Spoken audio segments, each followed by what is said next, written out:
Hello guys, welcome back to another video. तो guys, इस video में हम लोग एक टेक्सटाइल इंडस्ट्री से जुड़ी हुई एक पेनी स्टॉक के बारे में डिस्कस करने वाले हैं। ये जो कंपनी है काफ़ी ज़्यादा अंडर वैल्यूड है। कितना ज़्यादा अंडर वैल्यूड है इस बात का अंदाज़ा आप लोग इस बात से लगा सकते हो। कंपनी की जो बुक वैल्यू है वो ₹100 प्लस है एंड कंपनी एक पेनी स्टॉक है, मतलब ₹10 के नीचे ट्रेड कर रही है।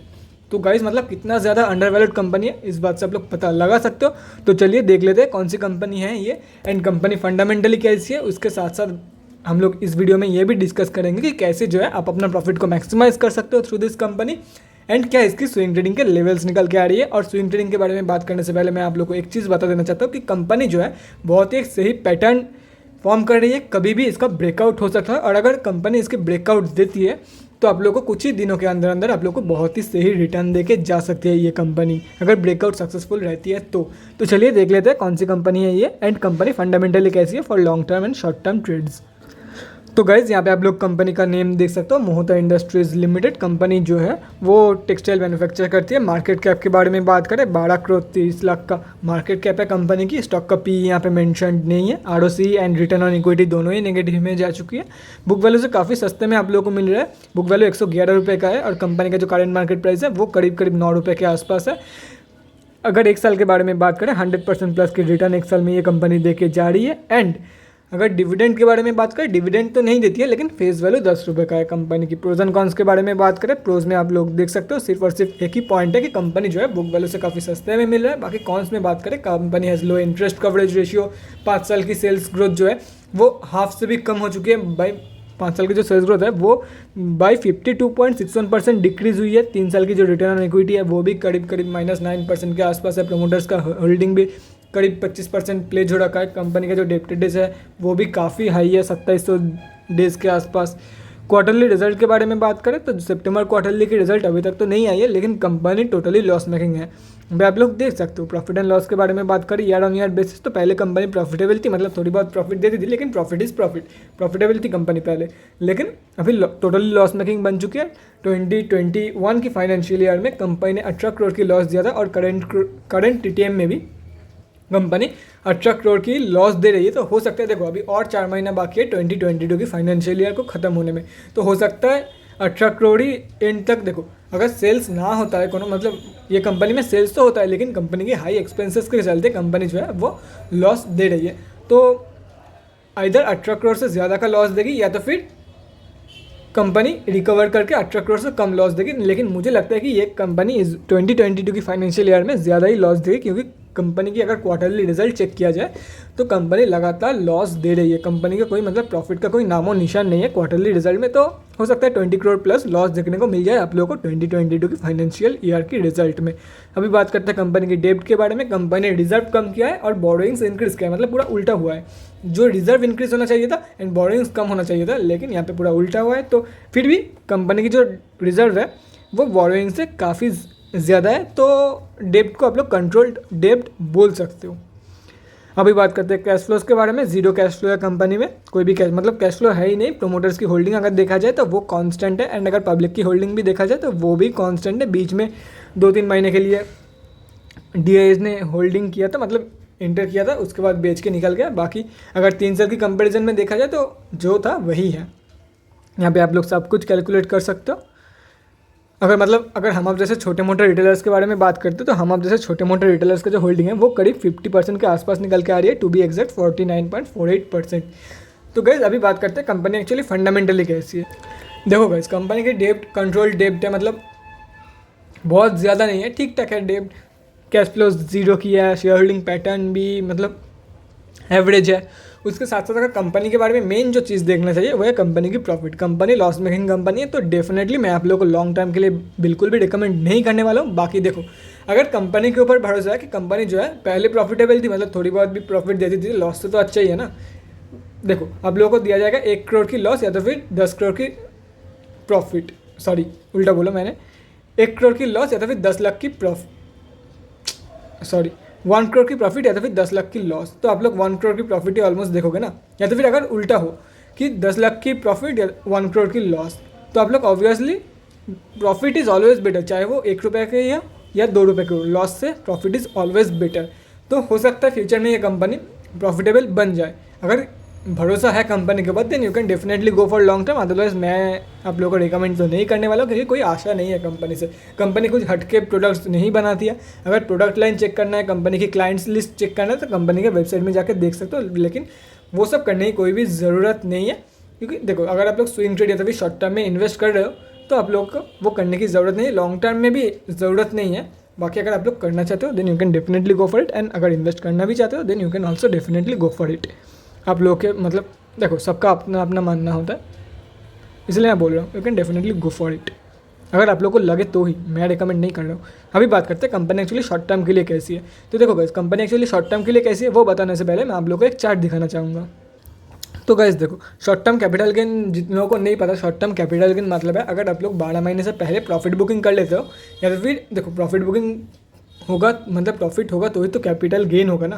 तो प्रॉफिट अगर आप लोग 12 महीने से पहले बुकिंग करते हो तो वो शॉर्ट टर्म कैपिटल गेन के अंदर आती है। तो इसलिए मैं शॉर्ट टर्म ट्रेड्स जो है, अगर आप लोग इस माइंडसेट से स्टॉक में एंटर कर रहे हो कि आप लोग 8 से 10 महीने तक होल्ड करोगे, उसके बाद बेच दोगे जितना भी प्रॉफिट हो वो देख के, on the base of fundamentals अगर आप लोग इन्वेस्ट कर रहे हो, ना कि टेक्निकल्स देख के। थोड़ी बहुत टेक्निकल्स तो देखोगे, लेकिन on the basis of majority on the basis of fundamentals अगर आप लोग इन्वेस्ट कर रहे हो फॉर 8 to 10 मंथ्स, देन आप लोग शॉर्ट टर्म कैपिटल गेन मतलब शॉर्ट टर्म ट्रेडिंग ले रहे हो।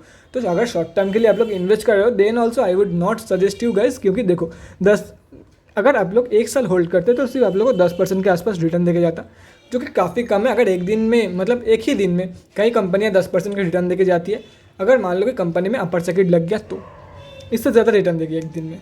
इसलिए मैं बोल रहा हूँ शॉर्ट टर्म के लिए भी बिल्कुल भी ना है। बाकी you can definitely do swing trading on any of the stock. आप लोग स्विंग ट्रेडिंग किसी भी स्टॉक में कर सकते हो। कंपनी की एक देखो, स्विंग ट्रेडिंग के लिए फंडामेंटल की कोई ज़रूरत नहीं है। फंडामेंटली वीक से वीक मतलब फंडामेंटल जीरो कंपनी में भी आप लोग स्विंग ट्रेडिंग करके पैसा कमा सकते हो, ये हमेशा याद रखना। क्योंकि स्विंग ट्रेडिंग जो है वो फंडामेंटल्स को फॉलो नहीं करती, वो बेसिकली टेक्निकल्स को फॉलो करती है। अभी बात करते हैं कंपनी के NSE के चार्ट में, मतलब कितने क्वांटिटी में फ्राइडे को ट्रेडिंग हुआ था। गाइस यहाँ पे आप लोग देख सकते हो निफ्टी 500 में कंपनी लिस्टेड है। एंड अगर बात करें 45,284 क्वांटिटी ट्रेड हुआ था, जिसका वैल्यू लगभग 4 लाख रुपीज़ के आसपास निकल के आ रही है। कोई भी पेंडिंग ऑर्डर यहाँ पे नहीं है। डिलीवरी परसेंटेज के बारे में बात करें 70.12% डिलीवरी परसेंटेज निकल के आ रही है, जो कि काफ़ी सही है। मतलब ज़्यादातर ट्रेड जो है वो डिलीवरी ट्रेड से लिया गया था कंपेयर टू इंट्राडे ट्रेड्स। बस अभी बात करते हैं कैसे जो है आप अपना प्रॉफिट को मैक्सिमाइज कर सकते हो अगर आप लोग long term and short term trades ले रहे हो तो अपने रिस्क पे। उसके बाद हम लोग डिस्कस करेंगे कि क्या स्विंग ट्रेडिंग के लेवल्स निकल के आ रही है एंड कौन सा पैटर्न फॉर्म कर रही है, जिसके बारे में मैं बोल रहा था वीडियो के स्टार्टिंग में। तो चलिए देखते हैं। तो गाइस यहाँ पे आप लोग देख सकते हो NSE की डेली चार्ट खुली हुई है और फ्राइडे को ये कंपनी 3.47% डाउन थी। 8 रुपये के आसपास ये कंपनी ट्रेड कर रही है। बाकी अगर बात करें जो लोग शॉर्ट टर्म के लिए बाई करना चाहते हैं या तो फिर लॉन्ग टर्म के लिए, देखो गाइस अगर आप लोग को कभी भी 6 रुपये के आसपास या तो फिर 6 रुपये 25 पैसे के आसपास आप लोग को मिल जाती है, अगर 6 रुपये के 25 पैसे के अगर 6 रुपये 25 पैसे के आसपास अगर गिरती है कंपनी कभी भी, तो आप लोग को डेफिनेटली 6 रुपये के आसपास मिल ही जाएगी। तो you can definitely go for it. बहुत ही सही लेवल है, एक 52 वीक लो के आसपास का लेवल है 6 रुपये। Then you can definitely go for it. I would suggest you for short term and long term. अगर आप लोग 6 रुपये के लेवल पे नहीं मिलती है फ्यूचर में कभी भी ये स्टॉक, देन गाइस आप लोगों को मैं यही रिकमेंड करूँगा जितना हो सके 6 से 7 रुपये के बीच में अपनी होल्डिंग रखने की, या तो फिर अपने जो एवरेज ट्रेडेड प्राइस है वो रखने की कोशिश करो। अगर आप लोग मान लो कि आप लोगों को लग रहा होगा कि 7 रुपये के नीचे ये कंपनी नहीं जाएगी, तो आप लोगों ने 7 रुपये 10 पैसे के आसपास बाई कर लिया और उसके बाद आप लोगों ने देखा कि कंपनी जो है वो 6 रुपये तक गिर गई है, तो आप लोग क्या करना है। देखो गाइस अगर ऐसा कुछ सिचुएशन होता है, आप लोग को अपने ऊपर डाउट रहता है कि ये जो कंपनी है फर्दर नीचे जा सकती है, देन आप लोग एक काम कर सकते हो गाइस। 7 रुपये अगर आप लोग को मतलब मान के चलो कि आप लोग 1000 रुपये इन्वेस्ट करने वाले थे कंपनी में, लॉन्ग टर्म के लिए छोड़ देंगे 1000 रुपये इन्वेस्ट करके। अगर मल्टीप्लाई हुआ तो मेरा पैसा डबल 4 डबल मतलब 10 गुना हो जाएगा, 20 गुना हो जाएगा, या तो फिर पैसा जीरो हो जाएगा। ठीक है, 1000 रुपया ये सोच के आप लोगों ने डाल दिया कंपनी में, तो 500 रुपीज़ 7.1 रुपीज़ पे बाई कर लो, या तो फिर रेस्ट ऑफ द क्वांटिटी जितने भी बचा है आप लोगों के पास 500 रुपया बचा होगा, 50% 7.1 रुपीज़ के प्राइस पॉइंट पे उठा लो, फिर बाकी 50% नीचे 6 रुपीज़ के प्राइस पॉइंट पे उठा लो। तो ओवरऑल जो एवरेज ट्रेडेड प्राइस होगा आप लोगों का वो ऑब्वियसली 7 रुपीज़ से नीचे हो जाएगा। इसलिए मैं आप लोगों को बोल रहा हूँ कि गाइस अगर आप लोगों के मन में डाउट रहती है then you can do this कि 50% क्वांटिटी ऊपर उठा दिया, अगर नीचे फिर भी गिरती है तो नीचे भी मैं उठाते जा रहा हूँ, जितना नीचे गिर रही है उतना उठाते जा रहा हूँ। अगर आप लोग को फिर भी लगे कि ये कंपनी और भी नीचे जा रही है तो 25% यहाँ पे बाई कर लो, 25% और नीचे के लेवल पे, ऐसे करके बाई करते रहो, क्योंकि ये काफ़ी अच्छा है। आप लोग के एवरेज ट्रेडेड प्राइस काफ़ी कम कर देगी ऐसे ऐसे।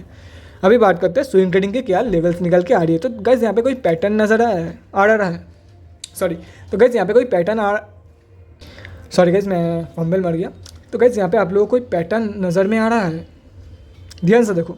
अगर आ रहा है तो कमेंट सेक्शन तो है ही, लिख दो। अगर नहीं आ रहा है तो डोंट वरी गाइस, और काम करो अपने ऊपर। पैटर्न का नेम क्या है ये तो लिख दो गाइस, एटलीस्ट ये लिख दो। जैसे अगर ये भी नहीं पता then guys seriously swing trading के लिए मतलब बहुत दिन बाकी है आप लोगों की। अभी और भी काम करना पड़ेगा आप लोगों के ऊपर, मतलब खुद के ऊपर आप लोग को और भी काम करना पड़ेगा। ट्रेडिंग से आप लोग दूर ही रहो, इन्वेस्टिंग के चक्कर में जाओ। ये हेड एंड शोल्डर पैटर्न है। ये हेड एंड शोल्डर बालों में लगाने वाला शैम्पू नहीं है, ये हेड एंड शोल्डर। ये है हेड आदमी का, ये है शोल्डर आदमी का। ये ऐसा वाला पैटर्न, इसीलिए हेड एंड शोल्डर बोलती है। तो गाइस ये हेड एंड शोल्डर पैटर्न की ब्रेकआउट तक वेट करो। ये हेड एंड शोल्डर जो पैटर्न है ये कभी ना कभी ब्रेकआउट होगा।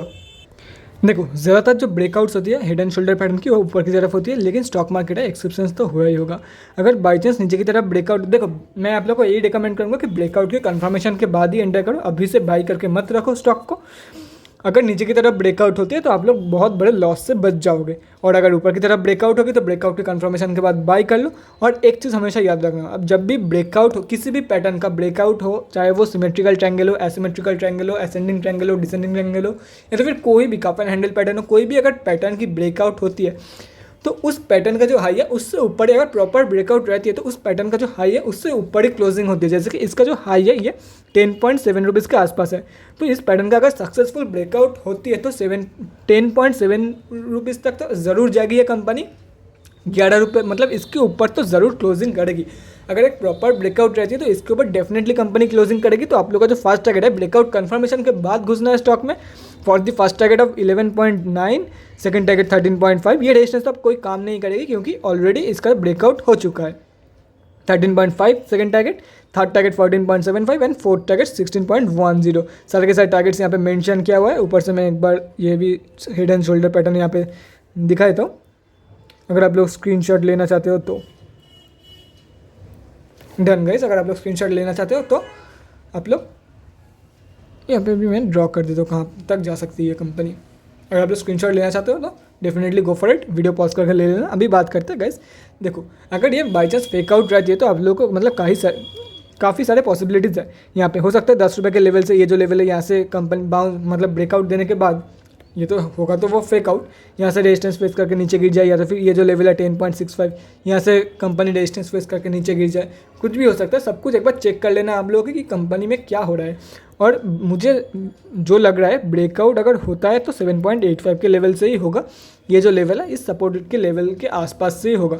अभी देखो लास्ट फ्राइडे को ये कंपनी जो है वो गिर रही थी तो 7.85 के लेवल से ही ये टच करके ये सपोर्ट से सपोर्ट लेके ये ब्रेकआउट देगी। और मुझे ऐसा लग रहा है कि अगर ब्रेकआउट देते हैं तो हो सकता है आप लोग को नया 52 वीक हाई भी देखने को मिल जाए कंपनी में। और everything depends on September quarterly की रिजल्ट। अगर सितंबर क्वार्टरली की रिजल्ट ज़रा से भी अच्छी आती है कंपेयर टू जून क्वार्टर, मैं ये नहीं बोल रहा कि प्रॉफिट में आना चाहिए, अगर जून की क्वार्टर की कंपेरिजन में अच्छी आती है कंपनी की रिजल्ट तो हो सकता है आप लोग को एक नया 52 वीक हाई भी देखने को मिल जाए। तो देखो 52 वीक हाई की भी बहुत सारे पॉसिबिलिटीज़ है। 3 मैंने रेजिस्टेंस एरिया ड्रॉ कर दिया यहाँ पे, हो सकता है 16 के ऊपर भी क्लोजिंग करते हैं। अगर 14.75 के ऊपर कंपनी क्लोजिंग करती है डोंट वरी गाइस, मैं इसके ऊपर अलग से एक वीडियो बना दूंगा, अपडेटेड वीडियो। तो guys that's it for this video. अगले वीडियो में मिलते हैं गाइज। Thanks for watching. मैंने सब कुछ बता दिया। अगर फिर भी कोई डाउट रहती है आप लोगों के मन में तो कमेंट सेक्शन में कमेंट करके मुझसे पूछ सकते हो, या तो फिर मेरे इंस्टाग्राम का लिंक आप लोगों को डिस्क्रिप्शन बॉक्स में मिल जाएगा, जाके वहाँ पर भी मुझे डीएम कर सकते हो for an 1-on-1 conversation. Thanks again for watching guys, bye guys and stay safe.